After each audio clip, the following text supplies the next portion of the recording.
West Bengal State University second semester political science মাইনরের question পেপারটা 2024-এর আজকে তোমাদের সামনে তুলে ধরছি। তো তোমরা যারা এবছর পরীক্ষা দেবে 2025-এ, তা তোমরা দেখে নাও এনইপি সিস্টেমে, নতুন যে সিস্টেমে তোমরা পরীক্ষা দেবে, তো তোমাদের সেকেন্ড সেমিস্টারে কোয়েশ্চেন পেপারটা কীভাবে এসেছিল। তো তোমাদের এবার ভারতীয় সংবিধান রিলেটেড সিলেবাস পড়তে হবে, যার মধ্যে ইউনিট 1-এ রয়েছে।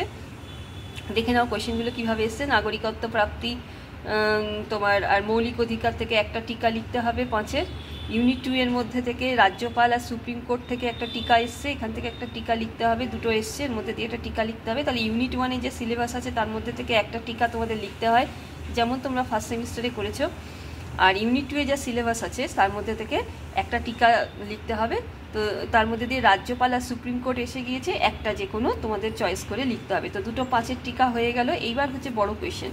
বড় কোয়েশ্চেন দেখো, ইউনিট 1 থেকে এসেছিল সংবিধানের প্রস্তাবনা, স্বাধীনতার অধিকার, মৌলিক অধিকার, নির্দেশমূলক নীতির মধ্যে পার্থক্য, কেন্দ্র রাজ্যের আইন প্রণয়ন ক্ষমতা বন্টনের উপর সংক্ষিপ্ত, মানে 10 নম্বরেই লিখতে হবে, দেওয়া আছে সংক্ষিপ্ত, কিন্তু লিখতে হবে তোমাদের ডিটেলে।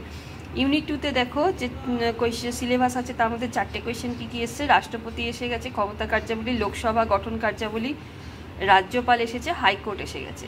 তো এই হচ্ছে কোয়েশ্চেন পেপার, তোমরা দেখে নাও। আমি এর উপরে একটা 2025-এর সাজেশান শিগগিরই ইউটিউবে আপলোড করব, সেটা দেখে নিও তোমাদের 2025-এর জন্য কী কী কোয়েশ্চেন রেডি করতে হবে।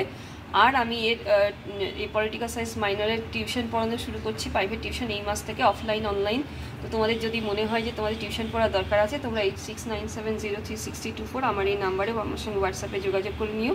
আমি অতি অল্প টিউশন ফিস নিয়ে কিন্তু অতি যত্ন সহকারে তোমাদের কোচিং করে থাকি, প্রাইভেট টিউশন পড়িয়ে থাকি।